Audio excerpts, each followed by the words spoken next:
σας. Επειδή είστε στενάβαρχος, μας απειλούν ακόμη και με μία έξοδο του αεροπλανοφόρου που έχουν ετοιμάσει οι Τούρκοι, του Ανατολού, δεν ξέρω πώς λέγεται, το οποίο θα βγει, λέει, να το βγάλουν στο Αιγαίο για να μας φοβερήσουν. Υπάρχει κάποιο αντίκρισμα σε όλο αυτό το πράγμα? Τι είναι αυτό? Εμείς χάσαμε τον ύπνο μας τώρα που το ακούσαμε αυτό, έτσι. Δηλαδή έχουμε πραγματικά φοβηθεί τόσο πολύ που τρέχουμε να μαζέψουμε τρόφιμα από τα σούπερ μάρκετ, τρέχουμε σε καταφύγια, μπας και βγει το Ανατολού. Λοιπόν, το Ανατολού είναι ένα σκάφος το οποίο, με συγχωρείτε, για τους Τούρκους αυτή τη στιγμή, από τη στιγμή που δεν πήρανε τα F-35, είναι άχρηστο. Επομένως, οι πιθανότητες να αξιοποιηθεί για το ρόλο που τον πήραν είναι μηδενικές. Γιατί, όπως ξέρετε, το είχαν αποφασίσει το κατασκευάσουν, γιατί θέλαν να πάρουν τα F-35, τα οποία είναι καθέτου απογειώσεως και προσγειώσεως, και θέλανε περίπου ένα αριθμό γύρω στα 15 F-35 να τα φέρνουν από τη μεριά του Ιωνίου για να κάνουν αντιπερισπασμό στις ελληνικές ένοπλες δυνάμεις. Αυτό βέβαια το πλοίο, επειδή θα είχε τα F-35, δεν χρειαζόταν μεγάλη προστασία, διότι θα είχε την προστασία αφενός 3-4 φρεγατών και τον F-35.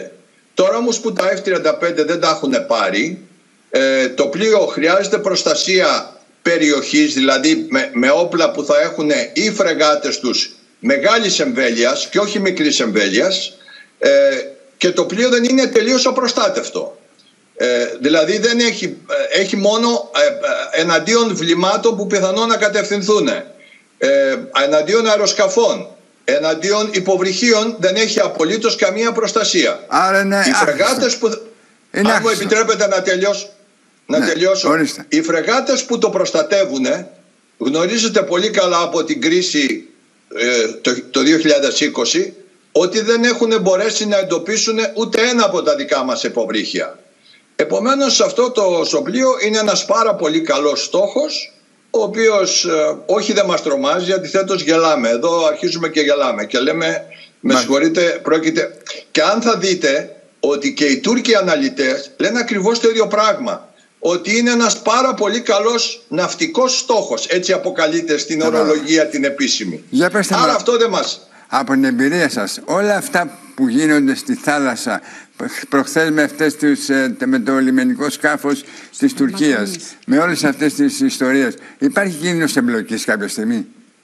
Όχι βέβαια, δεν υπάρχει, κύριε Χαρδαβέλα. Δεν υπάρχει κίνδυνος εμπλοκής. Η κίνδυνος εμπλοκής θα υπάρξει μόνο αν εμπλακούν πλοία του πολεμικού ναυτικού.